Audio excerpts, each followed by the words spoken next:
La muerte en el inframundo casi nunca llega con aviso. Generalmente, llega vestida con un traje Armani impecable, servida suavemente en una copa de cristal llena de whisky escocés. Cuando el hombre más temido de Chicago llevó una copa envenenada hacia sus labios, no fue un asesino de élite quien lo salvó. Fue una mesera aterrorizada. Una mujer invisible. Para sobrevivir en el despiadado inframundo de Chicago, uno debe dominar el arte de pasar desapercibido. Para Hazel Jenkins, la invisibilidad no era simplemente una táctica de supervivencia. Era una realidad física que la sociedad le había impuesto, una sociedad que solo valoraba cierto tipo de mujer. A sus 28 años, Hazel era innegablemente voluptuosa. Llevaba consigo una suavidad que contrastaba de forma brutal con las hostes esbeltas y siliconeadas que normalmente adornaban los salones del Il Crepuscolo. Il Crepuscolo, el crepúsculo, era un club privado subterráneo escondido bajo las bulliciosas calles de Gold Coast. Era tierra neutral para los depredadores más peligrosos de la ciudad. Hombres de la mafia, políticos corruptos y emisarios de los cárteles compartían la mesa bajo una estricta e implícita ley de paz. Hazel llevaba 4 años trabajando como mesera en el salón VIP.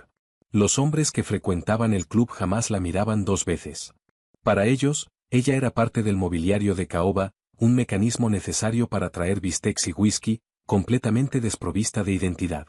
Pero la invisibilidad de Hazel era su mayor fortaleza. Porque nadie prestaba atención a la mesera gorda. Nadie cuidaba sus palabras ni escondía sus movimientos cuando Hazel estaba sirviendo el agua. Con el paso de los años, Hazel había visto sobornos intercambiarse bajo los manteles de lino. Había escuchado órdenes de muerte susurradas sobre platos de Beals Callopini. Sabía que capós se acostaban con las esposas de quienes, y que políticos estaban desesperados por un rescate económico. Hazel lo catalogaba todo detrás de una sonrisa amable y vacía, usando las exorbitantes propinas para pagar las aplastantes deudas de juego que su difunto padre le había dejado como única herencia. Esa noche, el aire dentro del Il Crepuscolo era tan denso que costaba respirarlo. La música de jazz que sonaba suavemente desde el rincón parecía amortiguada, aplastada por la tensión pesada y sofocante que irradiaba desde la mesa número 4. En la cabecera de esa mesa estaba sentado Alessandro Vitiello. Alessandro tenía 34 años. Era el recién coronado jefe del sindicato Vitiello, tras una purga sangrienta y despiadada que había dejado las calles de Chicago susurrando su nombre con miedo. Lo llamaban el arquitecto, por su mente fría y calculadora, y por su completa ausencia de misericordia. A diferencia de los mafiosos viejos y ruidosos del pasado, Alessandro era preciso, atlético, y poseía una calma que helaba la sangre. Sus ojos oscuros no dejaban escapar absolutamente nada. Frente a Alessandro estaba sentado Dominique Russo, un veterano capo de la vieja guardia que controlaba los lucrativos puertos de carga del lago Michigan. Russo era un hombre del pasado, ostentoso, ruidoso, y profundamente resentido por tener que obedecer las órdenes de alguien una década menor que él. A los flancos de ambos estaban sus respectivos guardaespaldas. Mateo, el hombre de confianza de Alessandro, era una torre de granito, estoico y silencioso. Frankie, el matón de Russo, era un tipo de hombros anchos, nervioso, con los ojos siempre en movimiento. Hazel permanecía de pie junto a la estación de servicio, completamente inmóvil, con una servilleta blanca y almidonada doblada sobre el antebrazo. Observaba la mesa con el ojo entrenado de una gacela vigilando un abrevadero compartido con leones. «Me estás pidiendo demasiado, Alessandro», gruñó Russo, recostándose en su sillón de terciopelo. Masticaba el extremo de un puro cubano sin encender, sus dedos cargados de anillos tamborileando contra la mesa. «Los puertos le pertenecen a mi gente. Mi padre sangró por esos muelles. ¿Un impuesto del 20%? Eso es extorsión, incluso para nuestros estándares». Alessandro no elevó la voz. Ni siquiera se movió en su silla. Simplemente entrelazó los dedos frente a su cara y clavó los ojos en Russo con una mirada capaz de congelar agua hirviendo. «No es una solicitud, Dominique. Es la nueva estructura. Los colombianos mueven su carga por nuestras rutas, y yo garantizo su seguridad. La seguridad requiere capital. Pagarás el 20%, o te verás aliviado de la carga de administrar los puertos por completo». La mandíbula de Russo se tensó. Un destello de odio puro y sin filtro cruzó su cara curtida, apenas disimulado bajo una carcajada forzada y sonora. Está bien, está bien. Tú eres el jefe, Vitiello. Quizás no me guste, pero respeto el cargo. Lo haremos a tu manera. Hazel entrecerró los ojos. Ella había crecido rodeada de jugadores degenerados y mentirosos experimentados. La risa de Russo era hueca. La capitulación fue demasiado rápida, demasiado fácil. Un hombre como Dominique Russo no rendía el legado de su padre sin pelear, a menos que supiera que la pelea ya había terminado. Entonces, brindemos por la nueva estructura, declaró Russo, levantando la mano para llamar al barman. Una botella del Macallan 25. Y que sea lo bueno, no la porquería que le sirven a los turistas de arriba. Un escalofrío helado recorrió la nuca de Hazel. Hazel se despegó de la pared, alisó su delantal negro, y caminó con paso firme hacia la barra de caoba. Algo estaba mal. La presión del aire en la sala se sentía diferente, cargada con ese sabor metálico que precede a la violencia inminente. Al acercarse a la barra, Hazel notó que Frankie, el matón de Russo, estaba recostado casualmente contra el larguero de latón, hablando en voz baja con Félix, el barman principal. Félix era un hombre flacucho y nervioso con un grave problema de cocaína, una adicción que Hazel sabía que le costaba mantener. Cuando Hazel llegó a la estación de servicio, Frankie dejó de hablar inmediatamente y le dio la espalda, regresando a la mesa número 4. Félix levantó la vista. Su cara brillaba con una capa fina y transparente de sudor nervioso. Mesa 4, botella del Macallan 25, 3 copas, dijo Hazel, manteniendo la voz plana, perfectamente desprovista de emoción. Félix asintió rápidamente, con las manos temblando levemente al alcanzar la botella del estante más alto. Claro. Ahora mismo, Hazel. Hazel se quedó de pie junto a la estación de servicio. Sus ojos cayeron instintivamente sobre el acabado espejado del mostrador de la barra. Y entonces lo vio. Félix alineó 3 copas de cristal pesadas. Hazel sintió que el corazón le daba un vuelco. Fue un movimiento fugaz, casi imperceptible. Félix descorchó el whisky y sirvió una medida generosa en las primeras 2 copas. Pero antes de servir la tercera, su pulgar se deslizó sobre el borde. Una diminuta gota translúcida de líquido transparente cayó desde un vial oculto en su palma, disolviéndose al instante en el charco ámbar del escocés.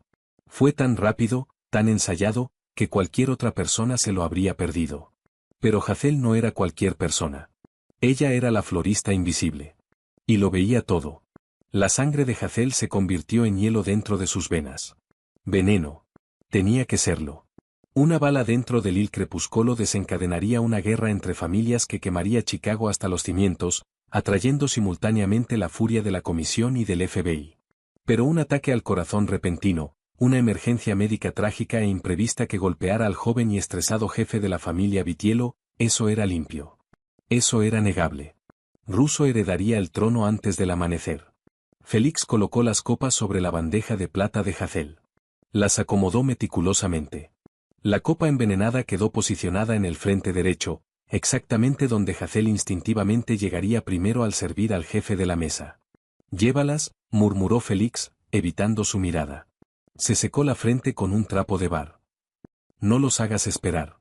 La mente de Hazel corría a 1000 por hora mientras sujetaba los bordes de la bandeja de plata.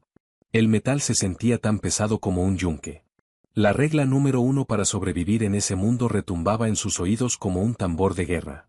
No ver nada. No escuchar nada. No decir nada. Si hablaba y acusaba a Russo, Frankie probablemente le metería una bala en la cara antes de que las palabras terminaran de salirle de la boca. Si acusaba a Félix, sería su palabra contra la de un barman veterano, y Russo simplemente lo negaría, marcándola para la muerte en el momento en que terminara su turno. Era solo una mesera gorda e insignificante. ¿Quién le creería? ¿Quién la protegería? Pero al girarse para caminar hacia la mesa número 4, sus ojos se encontraron con los de Alessandro Vitiello a través del salón en penumbra. Alessandro estaba perfectamente compuesto, y sin embargo absolutamente solo. Un hombre joven cargando el peso de un imperio, rodeado de víboras hambrientas por arrancarle la carne de los huesos. Hazel recordó una noche de 2 años atrás, cuando un asociado ebrio la había acorralado en el guardarropa. Alessandro, que en aquel entonces era apenas un capo, había pasado por ahí. No había elevado la voz.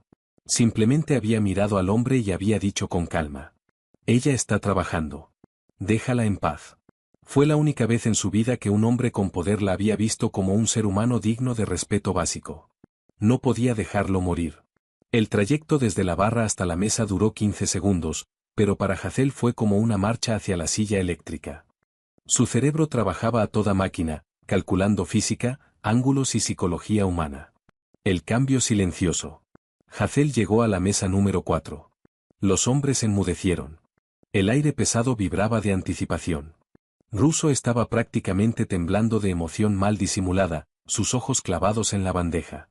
Mateo, el estoico guardaespaldas de Alessandro, dio medio paso al frente para inspeccionar las bebidas, protocolo estándar.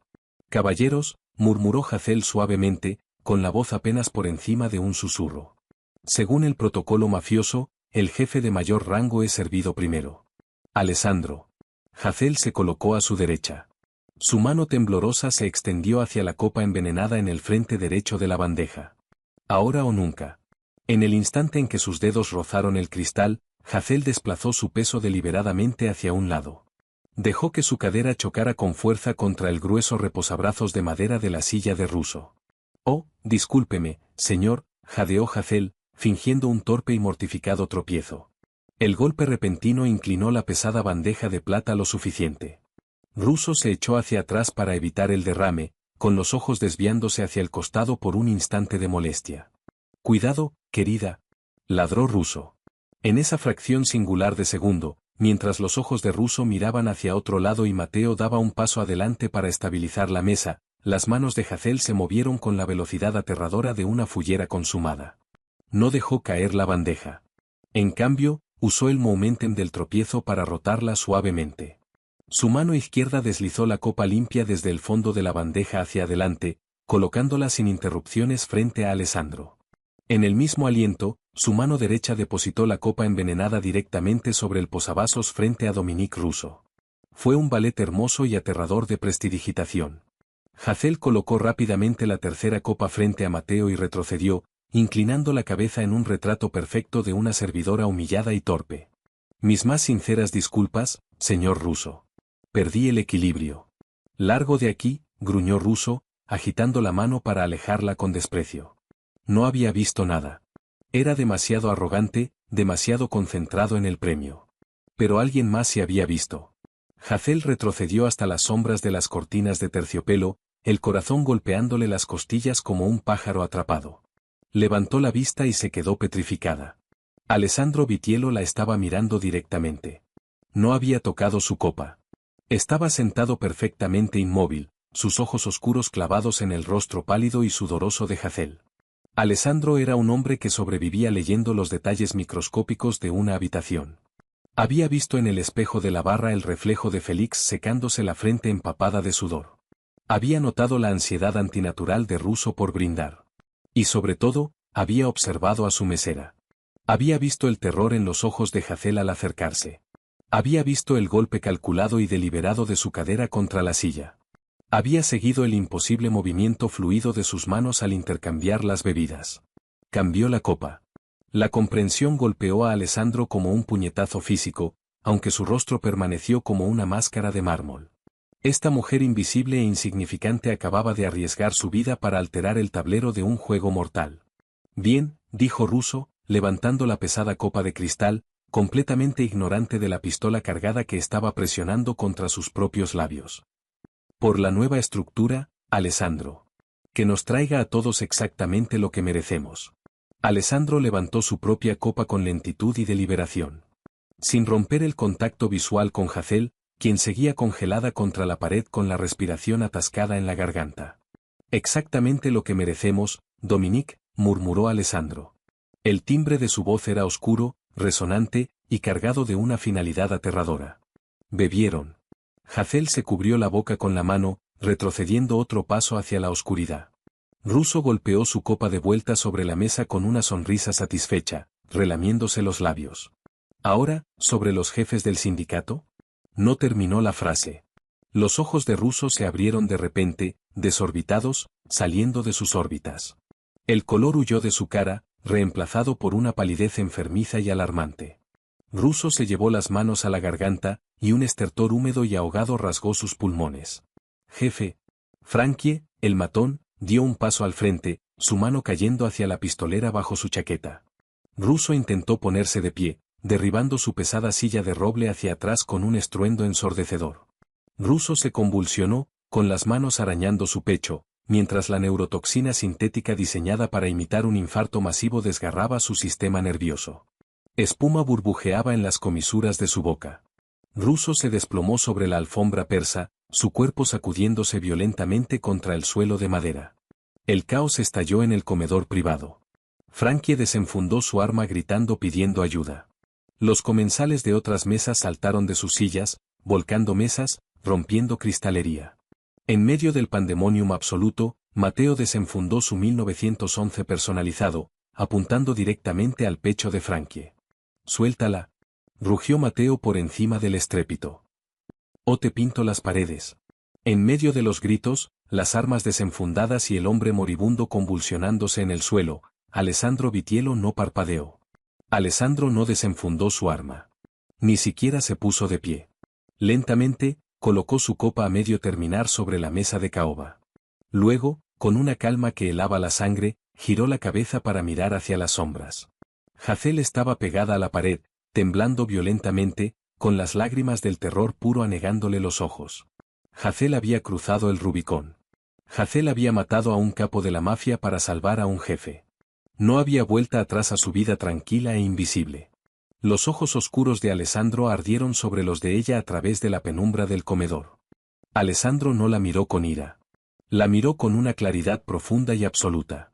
Le dio un único e imperceptible asentimiento de cabeza. «Sé lo que hiciste». El comedor subterráneo del Il Crepuscolo descendió a una frenética y caótica lucha por la supervivencia.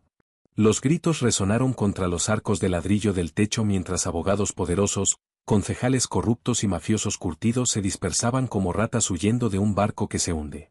Los meseros dejaron caer bandejas de porcelana cara. El estruendo de la cerámica rompiéndose quedó sepultado bajo la sinfonía caótica de voces que gritaban y mesas que volcaban. Dominique Russo yacía inmóvil sobre la alfombra persa importada, sus ojos sin vida mirando fijamente hacia la araña del techo. La neurotoxina sintética había actuado con una eficiencia brutal y aterradora. Para cualquier paramédico o médico forense, se presentaría exactamente como un infarto masivo y fatal, provocado por la edad, el estrés, y una dieta rica en carnes rojas y puros de primera calidad. Frankie, el matón de Russo, estaba de rodillas junto a su jefe caído, con las manos temblando sobre el pecho de Russo, sin saber si intentar la reanimación o volver a desenfundar su arma.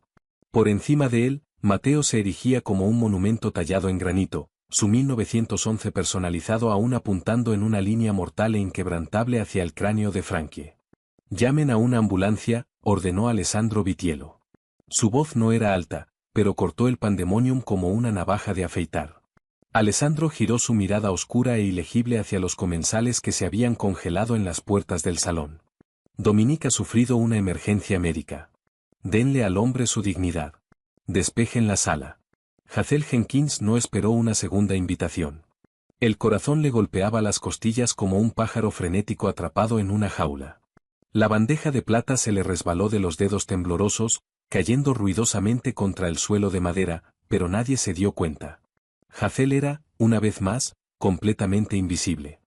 Hazel retrocedió, deslizándose a través de las gruesas cortinas de terciopelo que separaban el salón VIP de la cocina caótica. El personal de cocina estaba en pleno alboroto, cocineros gritando en italiano y español a toda velocidad, tratando de asomarse por las ventanillas de las puertas batientes. Hazel los esquivó a todos. Hazel se desató el delantal negro con dedos entumecidos y temblorosos, dejándolo caer al suelo de grasa. Tomó su abrigo pesado de lana del casillero de los empleados, con la respiración cortada en jadeos de pánico. «Maté a un hombre. Maté a un capo de la mafia». El pensamiento giraba en su cabeza como un mantra aterrador que amenazaba con arrastrarla a un ataque de pánico en toda regla. Hazel empujó la pesada puerta de servicio de acero, saliendo en tromba al aire helado e implacable del invierno de Chicago. El callejón detrás del Il Crepuscolo estaba oscuro, olía a basura rancia y a lluvia congelada. Hazel se envolvió el abrigo fuertemente alrededor de su figura, subiéndose la bufanda hasta la nariz, y comenzó a correr. No paró hasta llegar al resplandor cegador y comercial de State Street. Las luces navideñas colgadas de los postes de la calle se difuminaron en trazos de oro y blanco mientras Hazel parpadeaba para contener las lágrimas calientes. El viento que azotaba desde el lago Michigan era brutal, mordiéndole la ropa, pero Hazel apenas lo sentía. Solo necesitaba desaparecer. Necesitaba hacer una maleta, vaciar sus magros ahorros, y subirse al primer autobús Greyhound que saliera de Illinois. De vuelta en el Il Crepúsculo, el aullido de las sirenas que se aproximaban se filtraba a través de las pesadas puertas del sótano. Alessandro estaba de pie junto a la barra, en calma perfecta. Alessandro observó cómo los paramédicos irrumpían en el local, ignorando por completo las inútiles y desesperadas compresiones torácicas que aplicaban sobre el cuerpo sin vida de Russo. Su atención estaba completamente centrada en el barman, sudoroso y pálido, que temblaba detrás del mostrador de caoba. Félix estaba frenéticamente pasando un trapo por el larguero de latón, con los ojos disparándose hacia la salida trasera. Félix dejó caer un pesado trapo de bar, agachándose a recogerlo, calculando claramente sus posibilidades de escapar por el callejón. Antes de que Félix pudiera siquiera enderezar la columna, la mano enorme de Mateo se cerró sobre la nuca del barman como una prensa. Mateo arrastró a Félix por encima del mostrador, derribando una exhibición de botella de bitters caras que se estrellaron contra el suelo. Mateo aplastó al hombre aterrorizado contra la pared de espejo, con el antebrazo presionando sin piedad contra la tráquea de Félix. ¿Dónde conseguiste el vial, Félix?, preguntó Alessandro, caminando lentamente hacia la barra. Alessandro tomó la copa manchada que Russo había dejado atrás, inspeccionando el líquido ámbar restante contra la luz tenue. No sé de qué hablas, señor Vitiello. Te lo juro por mi madre, graznó Félix con la cara tornándose a un tono peligroso de púrpura bajo el agarre de Mateo.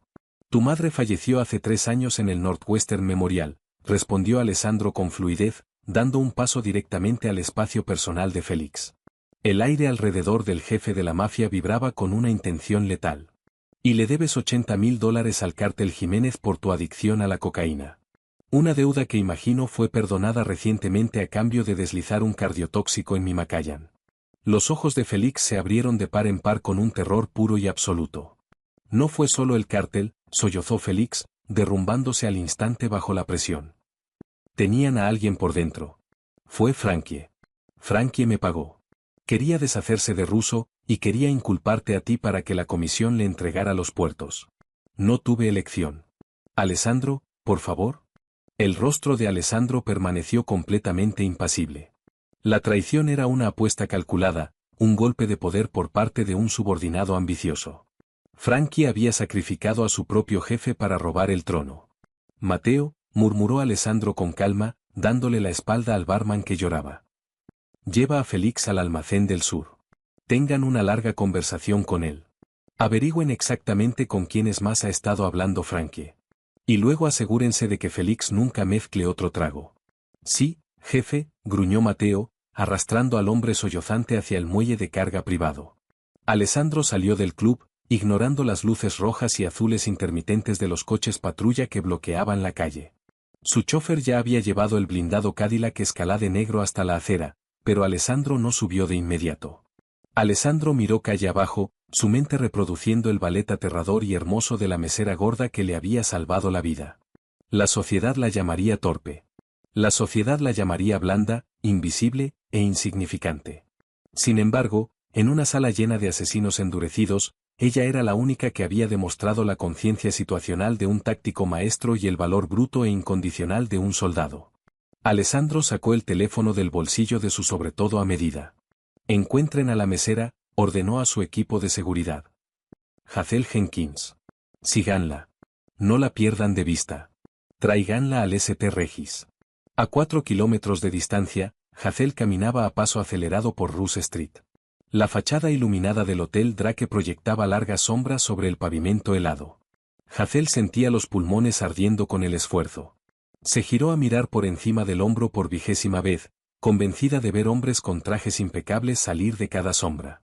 De repente, el chirrido de unos neumáticos pesados rompió el viento. Un Cadillac Escalade negro masivo viró agresivamente, cortando 2 carriles de tráfico para bloquear el cruce directamente frente a Hazel. Hazel jadeó, tropezando hacia atrás sobre el hielo. La puerta trasera del SUV se abrió de golpe con un pesado y mecánico estruendo. Sentado en el interior de cuero lujoso, iluminado únicamente por el tenue resplandor del tablero, estaba Alessandro Vitiello. «Sube, Hazel». Su voz retumbó hacia la calle helada, una orden envuelta en terciopelo oscuro. Hazel sacudió la cabeza con violencia, levantando las manos en un gesto defensivo. No vi nada. Lo juro por Dios, no sé nada. Si te quedas en esta calle, los hombres de Frankie te encontrarán antes del amanecer para atar cabos sueltos, dijo Alessandro. El cártel te cazará porque arruinaste su inversión. Alessandro sostuvo su mirada con una intensidad hipnótica. Eres una mujer muerta caminando. Extendió una mano grande y perfectamente cuidada hacia ella. Sube al coche. Yo protejo lo que me pertenece. Hazel miró la mano extendida de Alessandro. Hazel había pasado toda su vida escondiéndose, reduciéndose para sobrevivir en un mundo que la despreciaba. Y ahora el hombre más peligroso de Chicago le estaba ofreciendo una salvavidas. Temblando, Hazel extendió la mano, colocando sus dedos fríos y temblorosos dentro de la palma cálida de Alessandro. Alessandro la jaló hacia la oscuridad del Cadillac, y la pesada puerta se cerró de golpe, sellando su destino. La suite Penthouse del St. Regis Chicago era una fortaleza de vidrio, acero y mármol italiano importado, suspendida 80 pisos por encima de la extensión helada y reluciente del lago Michigan.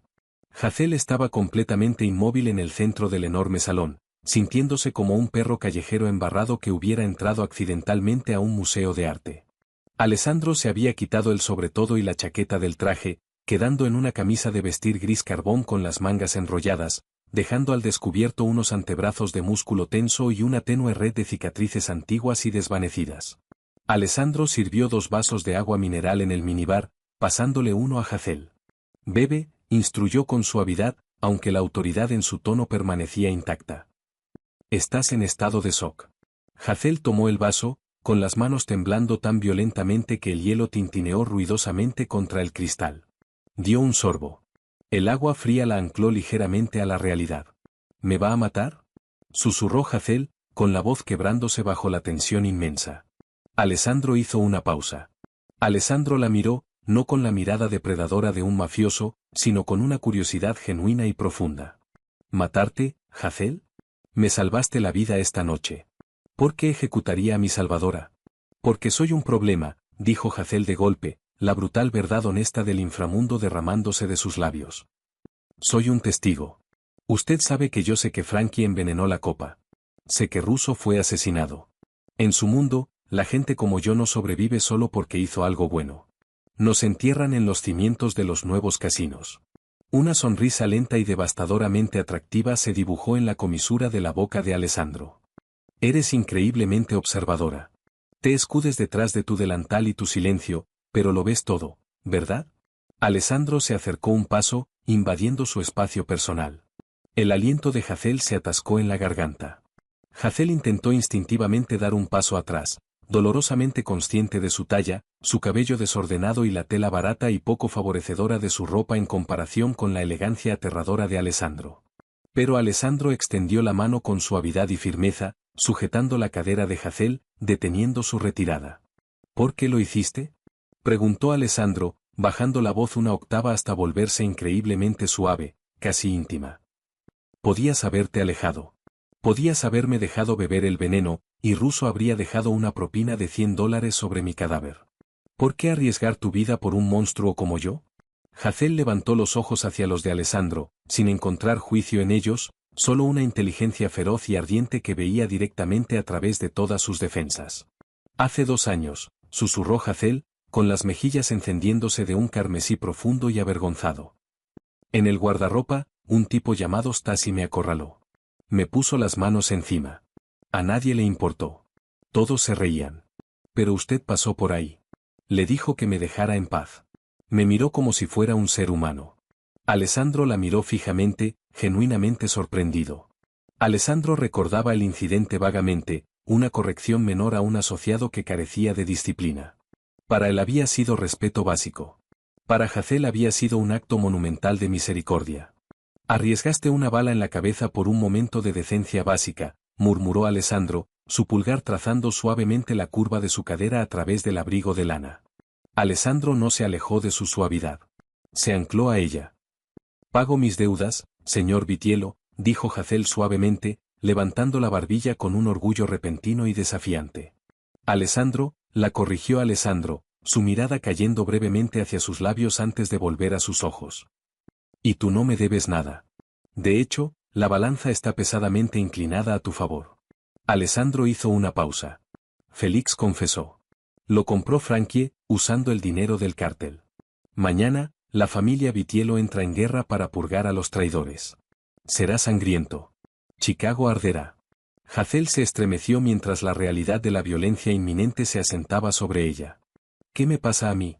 Te quedas aquí, ordenó Alessandro, su mano apretándose posesivamente sobre la cadera de Hazel. Mis mejores hombres te protegerán. Pero cuando se asiente el polvo, no vas a volver al Il Crepúsculo. Hazel sintió un nudo formarse en su garganta. Necesito trabajo. Tengo un alquiler que pagar. No lo entiendes, la interrumpió Alessandro, dando medio paso más hacia ella. El calor que irradiaba su cuerpo era intoxicante. Has sobrevivido siendo invisible, Hazel. Dejando que el mundo te ignorara. Pero yo te veo. Veo a una mujer con una mente más afilada que la mitad de mis capós, y con más valentía que todo mi equipo de seguridad junto. Alessandro extendió la mano y suavemente, con firmeza, apartó un mechón de cabello rebelde detrás de la oreja de Hazel. El roce le envió un escalofrío violento por la columna vertebral. Cuando esta guerra termine, prometió Alessandro, su voz un susurro ronco y bajo contra su piel. No llevarás bandejas. Te sentarás en mi mesa. Serás protegida, respetada y temida. Salvaste al arquitecto, Hazel. Ahora voy a construir una fortaleza a tu alrededor. Hazel miró fijamente al hombre más temido de Chicago y comprendió, con un estremecimiento aterrador y delicioso al mismo tiempo, que su vida como florista invisible había muerto y sido enterrada. En su lugar, algo mucho más peligroso y tremendamente seductor acababa de nacer. Ya no era solo la mesera gorda. Era la reina que el inframundo no vio venir. ¿Esta historia de romance mafioso te dejó sin aliento? El inframundo está lleno de secretos peligrosos, y el viaje de Hazel de mesera invisible a formidable reina del sindicato de Chicago apenas acaba de comenzar. Si quieres más historias emocionantes llenas de giros impactantes, romance peligroso e intenso drama, dale duro a ese botón de me gusta, comparte este vídeo con tus compañeros adictos al romance, y no olvides suscribirte y activar la campanita de notificaciones para no perderte ni un solo capítulo.